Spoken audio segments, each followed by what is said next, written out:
All right. We are live across all our platforms. And of course, it's Friday, which means for us, D Financial Fridays. Welcome. My name is Alfred from Diversify Capital.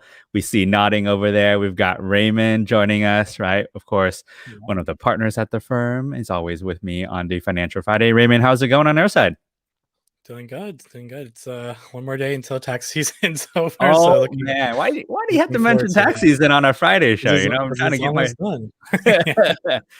As you know, and friendly reminder, tax due date is Monday. Yeah. It's been chaotic on our side, right? Usually with taxes, but it's exciting. We get to take a little break, join you here, go live, and talk a little bit about what's been on everybody's mind, which is buying a home. I mean, I can't tell you how many people have come to myself, to Raymond. We've got Nathan joining us a little bit later as well, talking about buying a home. And so today's show is going to be about how do we get financially and really, I think, mentally prepared to buy a home. And look, it's not just in the Bay Area. Now, our focus is going to be buying a home in the Bay Area, but we've seen articles everywhere talking about it, right? The home prices have gone up across the US in many different markets, right? And so we're going to address just getting ready, right, to buy a home and make sure that you're successful in doing it, because otherwise it can be a little bit of a frustrating process just seeing home prices go up and feel like you're missing out. So we're going to talk about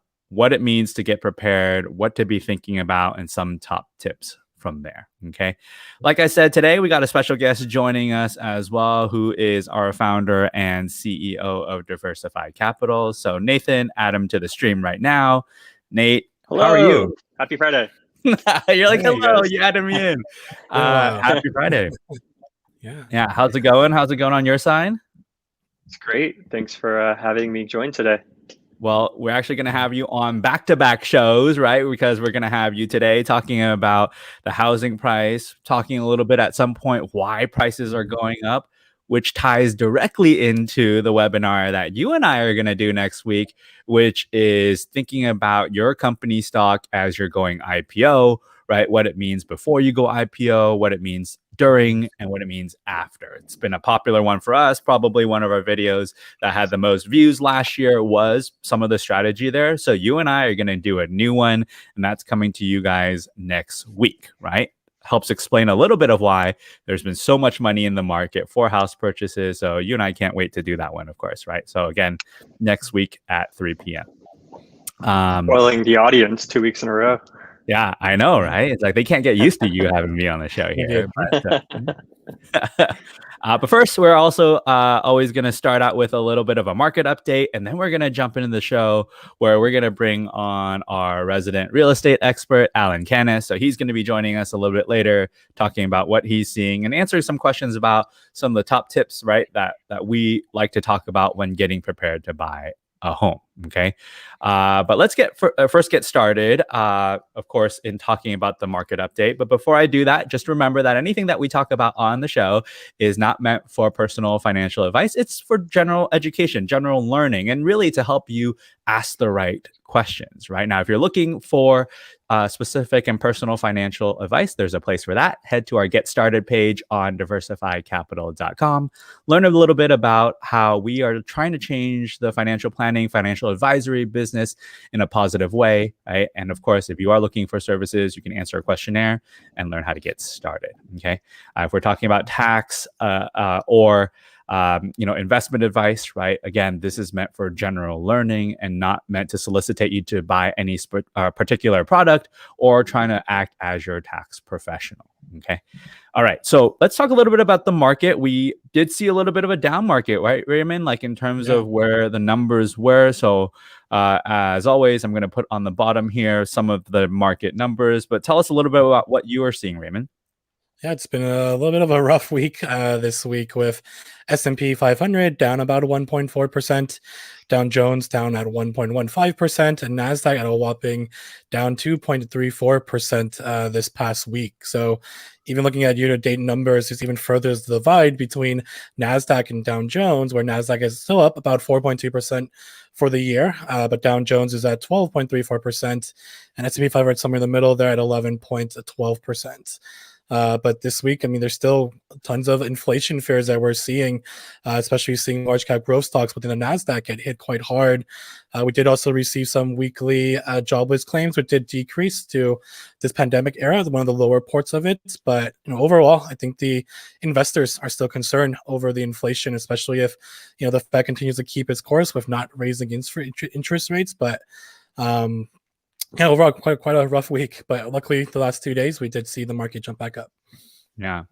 And Nate, I mean, Raymond and I, right, constantly give the general idea to clients, or I say clients, but viewers on our show and our stream, a little bit about what they're, should understand about the market. Is there anything that you want to add to what, you talk to our clients about on the market?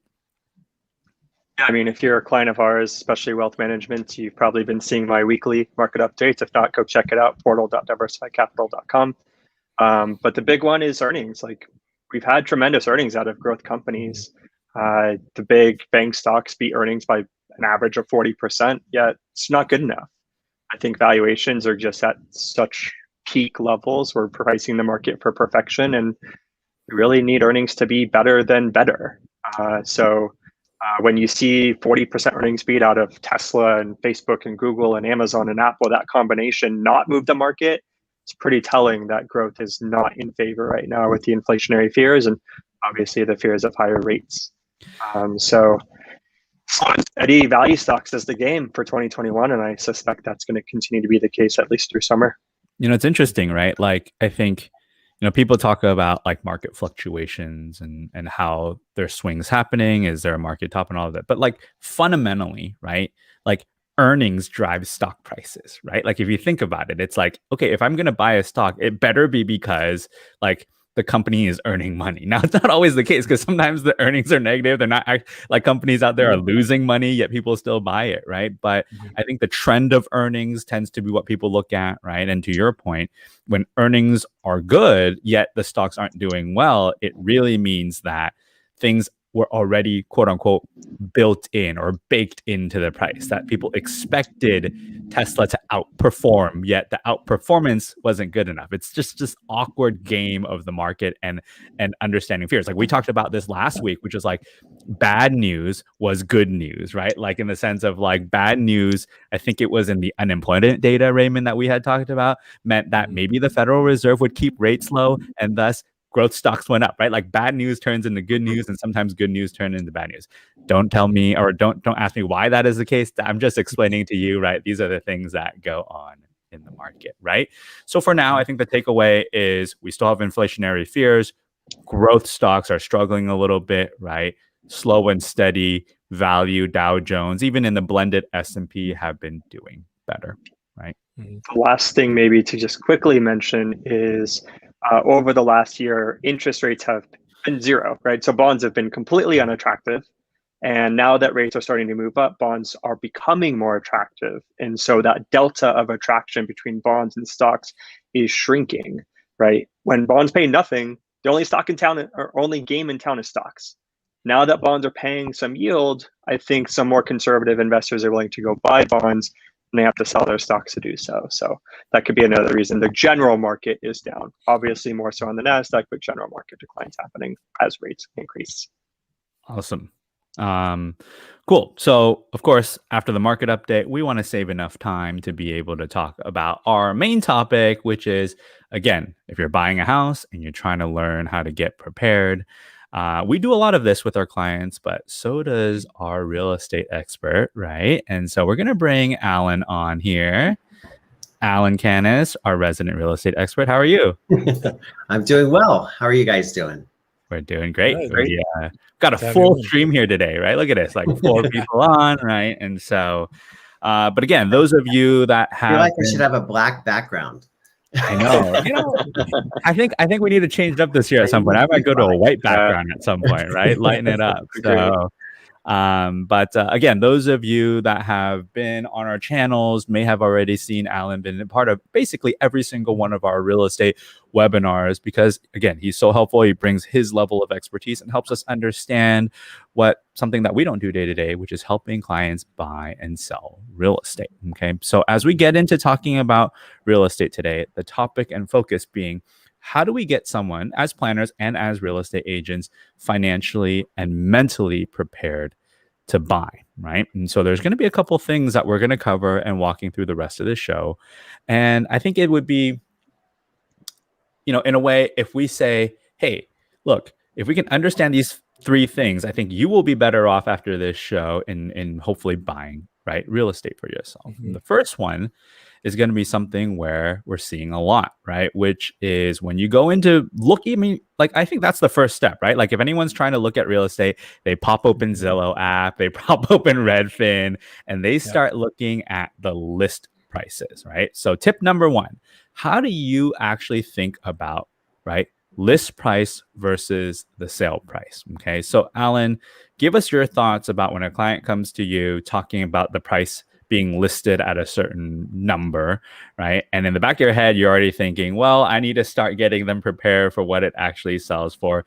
Give us what you're seeing. And then also maybe some of the rationale behind why some of the houses are listed below what they actually sell for. So good questions. So my team and I, we try to educate our clients for the areas that they're looking in. So for instance, we had clients that were looking in San Bruno, and the average three bedroom, two bathroom house today sells for anywhere between 1,550 up to 1.7, roughly in that range. And where it started off earlier in the year was roughly in the 1,450 to the 1.5 range, 1,550. And you could see how it could steadily climb over the cost market analysis that we provided to our clients. The interesting thing is that when the buyers are looking at when they're looking at the list price, they're thinking that they have to come in so much more over in order to get a house. And yes, that's true technically, but it's not the true value of the property. What we try to do again is educate that when they are going to be writing on a particular property, they are going to be writing at the true value when we look at the house itself. So for instance, going back to San Bruno, the true 3-bedroom, 2-bathroom house is roughly in the 1.6 range today, in today's value, the 1.625, the 1.650, the 1.67 roughly. And the reason for that is because there's a lot of buyers out there with low interest rates. It's the interest rates that are driving up the prices because there are more buyers out there today than there ever have been before. When you can buy a property at 3%, 3.25%, that's the jumbo rate today. And you're able to get in for a 30-year fixed. And we also have clients where, we are the San Francisco Bay Area. There is a lot of cash. There's a lot of money right now. And our clients are putting a lot down. And what I tell clients is that don't look at the actual list price. What we look at is what the house is actually going to sell for. And don't look at the difference. If you saw that 3-bedroom, 2-bathroom house listed for 1.1 or 1.3, that's to drive traffic. That's to get people in. And for a seller, we're trying to get as many offers in as possible to drive up the price. By listing the house at 1.6, you're not going to get that many offers. In fact, you probably get very little traffic and you'll get very few offers, if any, at that point, because in a buyer's mind, they have to bid over. They're going to have to bid over. And so at 1.6, they're going to think that the seller is going to actually want over that price. Mm-hmm. So it's very much a psychological, because when you look at commercial real estate, there's no emotion. And when you look at residential real estate, it's all emotion, because it's your home. It's where you're going to be living. And so what I tell clients, would you be looking at this house if it was on the market at 1.6 or 1.650? So for instance, the clients we got into escrow, that we ended up getting their house, they said, yes, we would. I said, okay, then this is your house. This is what we need to go in at. And that's what we did. Megan and I, we educated our client, and they felt good about it. So it's really in the educating part that we need to do as a real estate agent. And they were mentally prepared. Yep. And I think that's a big piece right there, right? Which is like step one, you're going to be looking at houses, right? If you're watching this, is because you're interested in buying a home. And if you're looking at the house, and again, we're quoting numbers in the Bay Area, but like I said, I'm reading articles and we talk to real estate agents across the country, and this is true, maybe in varying degrees. Like it might not be a couple $100,000 over, right? But certainly we're seeing a lot more offers that are over, right, the asking price. And you guys have to understand, for those of you watching, one, it's to generate traffic because, right, everyone's playing the same game. So if some house is listed at what they really wanted, right, everyone's going to assume you want more, right? So it might not generate that traffic. So everyone's playing the same game, so that you look at the list price and just know that you should talk to a professional like a real estate agent, or if you've done some of your tracking yourself and seeing what prices are selling for, maybe that'll help you. But again, talking to that local area expert will help you determine what is it that the prices are actually selling for, so that you can prepare and say, at that price range at 165, not only is it the right home for me at 165, but also in a financial planning aspect, is it the right home to buy for my long-term goals at 165, right? Because getting the price right is one thing. And then I think the next step is to say, how does that affect my personal finances is your second step, right? Because as we're checking off all of these boxes, the final goal is to make sure that when you go into the offer, you're 100% confident, right, that this number makes sense. And at that point, it allows you to put your best foot forward in buying, but also making sure that after you buy, you don't have this like massive buyer's remorse, right? Like, oh my God, what did I do? And now I'm worried about it. Okay. Well, and the sellers are looking at one thing, price. The listing agent is looking at price, and then terms, and then the relationship with the agent on the other side.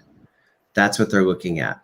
And the interesting thing is that you can't always count that the agent on the other side is going to give you a counter offer.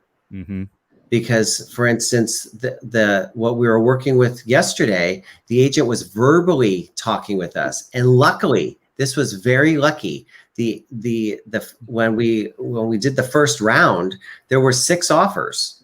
The highest offer was an out of area agent, and luckily I had such a good relationship with the agent on the other side. The agent did not want to work with the out of area agent that came in highest. He said it. I mean, he was very biased about it. And so, but with these same clients, we wrote an offer last week, and the agent, we thought we had a good rapport. We didn't know the agent 100% like we knew the agent yesterday. And the agent said, I'm countering you, and we're countering the other. Please come up, if you can come up highest, a higher offer. We did, but it wasn't high enough. And another offer wrote a Hail Mary, but they never came back. And we were off by $5,000. Yeah. And so you can't rely that you're going to get a counteroffer, and that's the part that And picking back off of you, right, Alan, which is like, you should then really know what your highest number is, right? What Correct. is it that makes sense? Okay, so Nate, right, this second idea that we're going to talk about, right, is a fear that I think people have when buying, especially their first home, but also if they're upgrading to a much bigger home, which is like, am I going to be house poor? Right. I like this idea comes up, which is like, they're just numbers that they're not used to. If they're renting to buying or buying a much bigger home, it's this idea of being house poor. So how do you prepare a client financially to understand their buying ability versus maybe what, right, a mortgage broker, like our resident expert broker, right, like in Nikki, who always talks about this, like, how do you get them to think about what the pre-approval on a mortgage side is versus like what steps they should take to understand their personal finances? It's funny because there's a really popular commercial out there right now by Rocket Mortgage. Certain is better by Tracy Morgan. And they're going through all these different steps of the same idea. It's like, do you know that you can afford this home? So I think it all starts with your budgeting, right? There's a lot of fantastic budget applications out there, whether it be Mint, you need a budget, personal capital. Grab a worksheet from our team if you're working with us, sit down with your financial planner, but literally line item your entire budget and make sure you understand and have confidence in that budget. But what is more important is not just understanding the budget, but then also replacing, if you're renting, just replace the rent with the new home that you're buying, assuming that you're going to get the home. If you're selling your current home, again, replace that with the new home. Build a budget for what your future life is going to look like. And I think, looking at Zillow or Redfin, they'll give you some of that data. But I think there's maybe some missing information that you also need to be mindful of when you're building your budget as well. It's not just a mortgage, it's property tax and insurance. Yes, some properties also have HOA, but you should also revisit what it's going to be for your specific area on insurance, because we just went through a property bid ourselves. We gave it our best shot, came in second place. That's okay. We're still looking. But the insurance was a big surprise to us because we're looking in an area that's considered a fire hazard. And so what I thought was our insurance, it's nowhere near. So you need to speak with an insurance agent to make sure that you truly understand what your insurance cost is going to be, because we were off by a factor of like $8,000. So make sure you truly understand what the insurance is going to be to cover that specific property. Beyond that, though, maintenance is going to happen, right? No lender is going to talk to you about maintenance. No Redfin or Zillow is going to give you a maintenance number. You need to be mindful of that. Like, things happen to the property. You need to build that into your budget, whether it's an appliance, whether it's landscaping, whether it's painting the property. Our rule of thumb, usually if it's a condo, think about maybe 1/4 to 0.5% of the home value. It's a single family home, maybe think of 0.75% to 1% of the home value as an annual cost, and build that into your budget. And then you also have to think about the difference in utilities. Are you going from a smaller place to a larger place? Utilities will be different. Do you have a pool in your backyard? Utilities will be different. So you have to make sure that you think about the difference in utilities and build all of those costs into your new revised budget. And then from there, how does your income compare to that budget? Do you still have the ability to save? Hopefully to your 401k, your ESPP, and your career. Kind of what you do for a living is going to impact your ability to have comfort with maybe being tight for a little bit. I think normally if you're in more of a traditional career path, meaning non-engineering, hopefully you're still seeing a 15 to 20% ability to save on your budget with the revised home in there. If you're an engineer, you probably have a much higher trajectory for growth on that income. So maybe being closer to 10%. If you're really risky, 5% savings is fine, because we know it's only going to be temporary. It's going to be for a year or 2 years. A lot of times that home cost is going to stay constant, but your income is going to keep ratcheting up. And what I see a lot of times, especially in our Silicon Valley Bay Area folks, a lot of people completely ignore RSU compensation.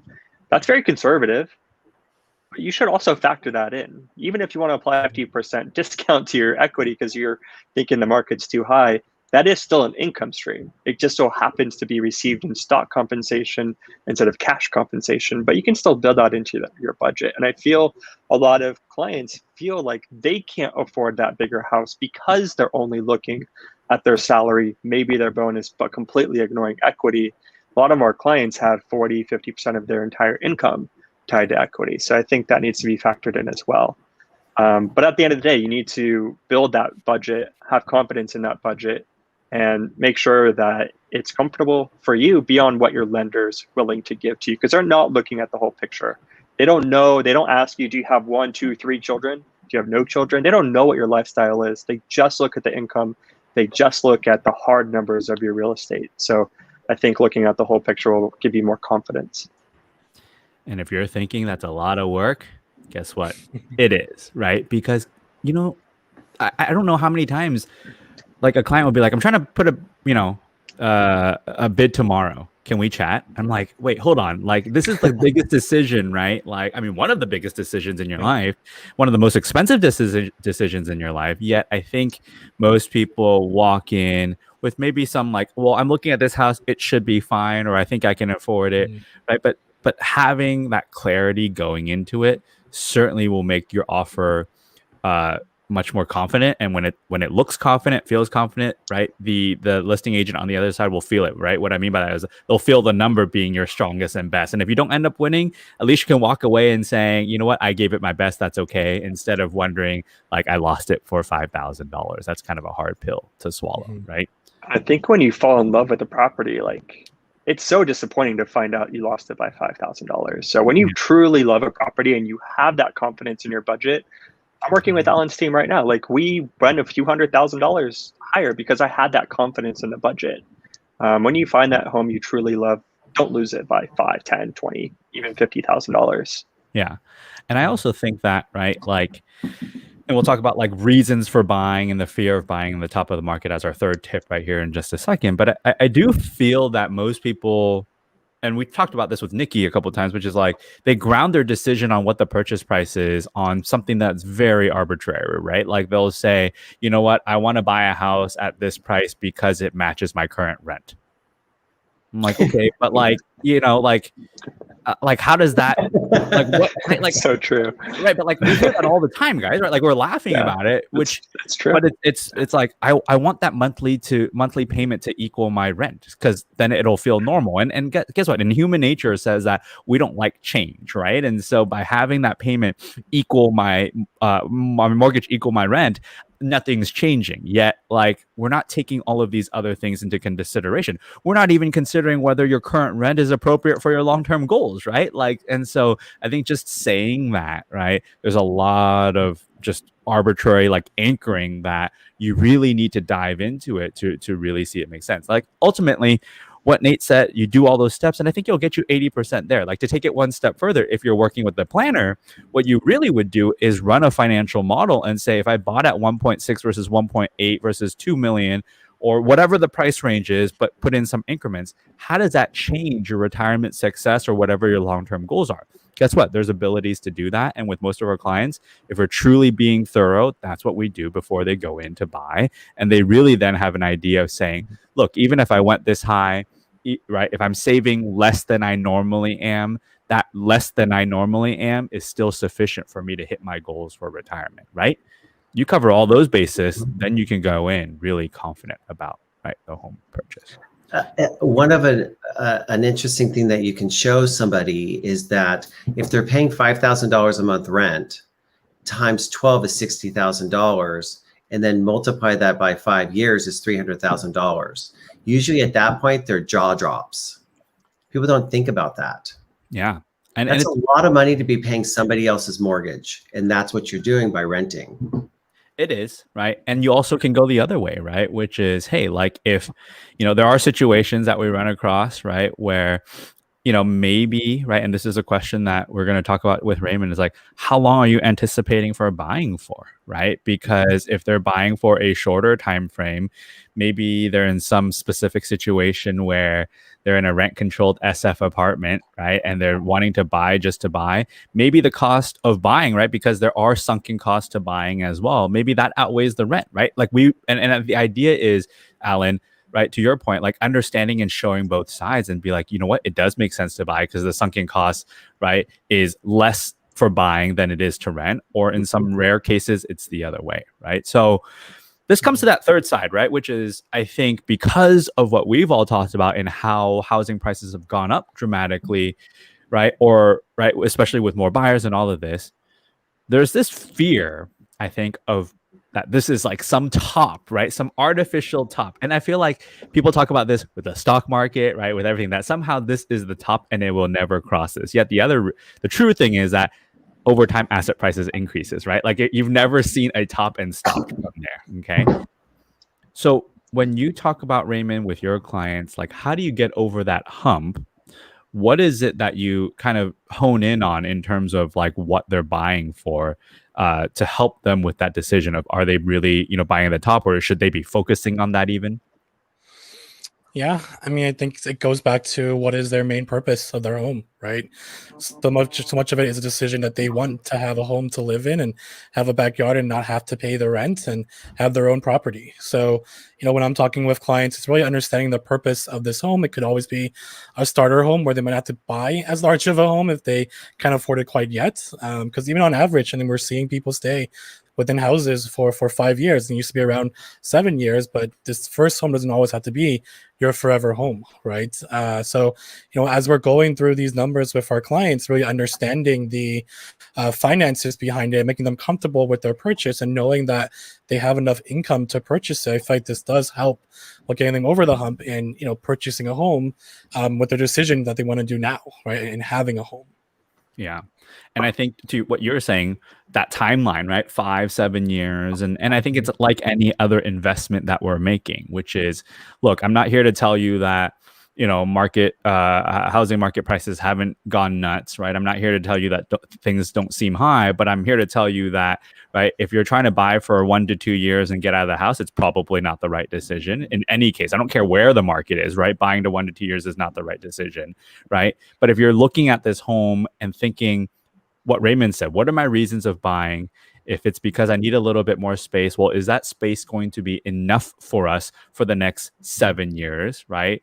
And if you can see that, then you can start averaging and spreading out your risk, right? Because the longer that you can hold the home, the longer that you can let the asset grow from an investment perspective, and spread out any risk that you might see if there's some adjustment in the housing market itself. And again, frankly, between the four of us, I think agree that we're probably not going to see any near term, right, or even like relatively medium near term drop in the housing market, just given how much money there is and in the markets in available for people to use to buy, and that there's no inventory. But again, to get over that fear, I think it's the idea of, as long as you're buying, right, for 7-10 years, or at least being able to stay in the home for 7 to 10 years, I think will help your decision, or at least get over the fear that I'm buying somehow at this invisible top, right, that people somehow talk about, right? And so let's walk back through what we just discussed, right, which is,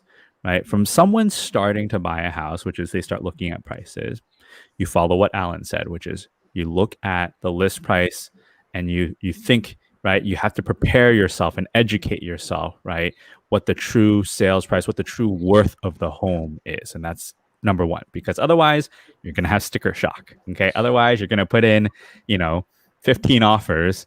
I don't know that Alan's team would be very happy with you if they put in 15 offers and didn't win, right? But again, with Alan, that has never happened, by the way. Yeah, exactly. By offer one, you're like, all right, let's also, it's because you're doing your part, right, and educating them and putting in the right offers. You're not going to allow a client to put in an offer that has zero chance, right? But it's happened before with other people I've seen, where they're just so set on what the price is, right, and it's not near what the actual price is. So understand the difference between list and sale price. It has happened with other realtors. Yep. Right. And I've seen it. Right. And then to Nate's point, really spend the time, right, to understand your finances, going through the budget, going through not just what it says on these websites of your costs. Truly try to understand, doing some projection of maintenance costs, right, making sure you're factoring everything in. And I think all of those things will give you a confident number. And then again, what Raymond said here, right, getting over the fear of this idea of market fluctuations of homes. Okay. Because guess what? From an investment perspective, I get it. Like, if you bought today and tomorrow it drops 20%, that's going to be really, really difficult. But if it drops 20% tomorrow, you have to think, I'm not selling in 10 years. So does it really even matter? Right. And so I think if you have that approach, it'll help you get over that. And when you combine all these three things that our three speakers have talked about, it should get you much more ready, not only financially, but more importantly, mentally prepared to get into the home. Right. And that's it. Anything that I'm missing, guys? Anything that you would like to add to it? Yeah, I'd like to bring something up. Yeah, go for it. So one of the interesting things is that, that has been said a few times, if the market goes down, if the market goes down. Yeah. So I've had people bring up to me, well, what if the market goes down? And, where we do live, I really don't think we're in a bubble. I think we are in a strong California economy. We're in San Francisco, Silicon Valley. It's just where we live, and it's who we are. And we're very, very fortunate. So let's say hypothetically, we do go down 1%, maybe 2% over the next 2 years, let's say. Interest rates will have gone up at least 1%, if not 2%. So that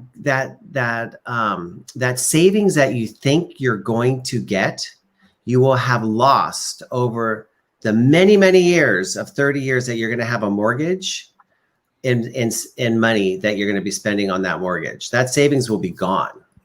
And then you will not have really gained it back. So the interesting thing is if you can get in now, and if it does take a slight dip, which I don't think it will, it may slow down and it may level off. And that in itself is its own savings. And you've heard me say this many times over our webinars. If you go back and look at the last 6 or 7 recessions, the only recession we have hit a lull, it was the mortgage crisis. That's the only one. And we've had a recession since the mortgage crisis. And we did not take a dip. We leveled off. Now, what could happen is if we had, God forbid, we had something that hit another 9/11, and God forbid if that hit, but who wants to hope for that? Right. So could something happen, an earthquake, something like that? Yes, something catastrophic could always happen. Yep. But the point is that if you can get in now, you're not going to be one of those people that are going to be looking in the rearview mirror a year from now, 6 months from now, going, I wish I woulda. Because the people that wish they would have bought in November of last year, in January of last year, are wishing they would have. Right. So for what that's worth, because that's where we're at. And interest rates are going up, as Nikki will say. They've gone up a little bit. Yep. That's right. That's right. Nate, closing statements. I feel like that's what we're doing right now. So you know what? I'm going to call them that. I think a lot of people keep hearing the word inflation. Yeah. Let's put that in perspective. 22% of the US dollars in circulation was printed in 2020. Do we think that inventory supply went up 22% last year? Absolutely not. And so I think just naturally, because of all that money printing, there's significantly more dollars to go around for the relatively same supply of real estate. So people should not be shocked that we're seeing a big spike in real estate prices, especially this year as the pandemic comes to a close. So I just wanted to put that number out there. 22% of our USD was printed in 2020. Raymond? Yeah, just wanted to add in terms of just better preparing for ourselves. I feel like one of the expenses that a lot of people tend to leave off outside of like the maintenance that Nathan talked about is probably closing costs, to be honest. A lot of times I hear from clients like, yeah, I have the down payment, but that might be all that they have, right? They don't have the cost of the closing costs. They might not have any buffer afterwards. So just to better mentally prepare yourself and also know that you have the finances. Generally, we aim to see around 1% of the value of the home that would go towards closing costs. Now, some of that might go towards prepaids that you would have had to pay regardless, but that is going to be as part of the total cost and not just purely the down payment. So I wanted to add that in there too, as people are saving their money and calculating and having enough to purchase a home. Awesome. You might also run into reserves as well. So be mindful of those reserves. Not a cost, but you still have to have that money for your lender. Yeah. Which, and again, right, like if we tie all of these things together, it should sound like buying a home is a lot of work, because it is, right? I think that's something that we talk about, is that you have to get prepared. And again, those that have a good experience in buying a home have gone through these steps. And look, those that haven't had a good experience in buying a home, or there's some regret factor, is probably because they didn't check off all these items that we are talking about. Well, and would this be a good time to talk about appraisal? We should tie that in. I think we should just bring home the point, this idea of, especially to your point, right? Like list price versus sale price and the appraisal. So tell us a little bit about, as we're closing out, like what does it mean when you talked about appraisal and the issues on appraisal? Well, one of the issues that we're having is, actually, let me take a step back even from this. When writing offers today, especially in the Bay Area where we live, what I advise clients is that they have write is probably a very strong word, but they can write an offer with contingencies. That means a loan contingency, an appraisal contingency, and an inspection contingency. And what I tell clients is that you have that right to do that, and you should be able to do that when you write an offer. The unfortunate part is that you probably will not get your offer accepted, because to be competitive, it has to be a non-competitive, it has to be a non-contingent offer. That means no loan contingency, so you have to be fully pre-approved through underwriting. That means no appraisal contingency, that you have to know what the value of the house is, and I'm going to circle back to that. And that means no inspection contingency, doing all your inspections and your due diligence before you write your offer. So circling back to the appraisal contingency, so let's say hypothetically you write an offer for a property at 1.6, and we know that the last house appraised at 1.55. So there's a $50,000 difference right there. And then they write their offer for 1.6. They get countered back at 1,650,000. So now what's happened is that there's a $100,000 difference from the last house that sold at 1.550 and they're at 1.650. So that, but the problem is that house at 1.550 hasn't closed yet. So what I can tell my clients is that that gap, we've got to rely on the appraiser to be able to call the agent on the other side and fill that gap. Where we're running into a problem is that the appraisers, some of the appraisers are saying these values, they feel they're putting their biased opinions, and they are saying that the properties are inflating too fast. And so it's, again, educating the buyers and letting them know that the true value of the house is not the appraised value. The true value of a house is what a buyer is willing to pay for it. The appraised value is what a bank is willing to lend on it. Mm-hmm. That's what the appraised value is really all about. So what that means is that a buyer will need to come in the difference of what the appraised value is and what the loan value is going to be. And they have to be mentally prepared for that. And that's where we work out the numbers with our clients and the lender to make sure that they fully understand that. So if a client's putting $600,000, $800,000 down, and clients do have that, we don't worry about it. But if they're only putting 20% down, we have to worry about it. Mm-hmm. But if they're putting 40, 50%, we don't, it's not a concern. So we walk our clients through that. That's great. And that's a great final point to add. And it adds to this idea of a good experience and a bad experience, right? A bad experience would be you put down 20%, the appraisal doesn't come in.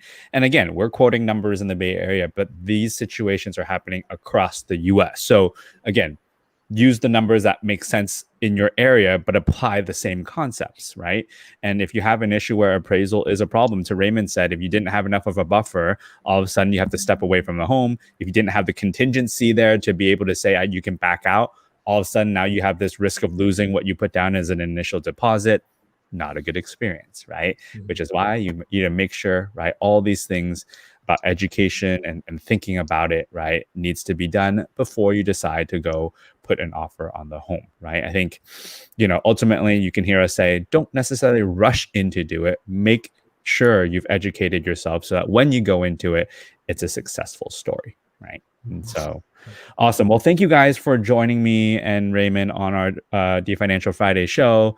Next week, we got Nate joining us again on what should be a very popular topic in talking about IPOs and what to think about if you work at one of those companies. How do you prepare for it before you go IPO, during the IPO, and after the IPO? Okay, so we got that streaming to you guys next week, Friday at 3 p.m. If you haven't done it yet, subscribe to our channel, drop us a like, drop us a comment, make sure that you guys let us know what you guys like and don't like, and so that we can, bring some feedback to you, of course, during the show. But otherwise, thank you guys, of course, again for joining us, and happy Friday. Happy Friday. Everybody. Thank you.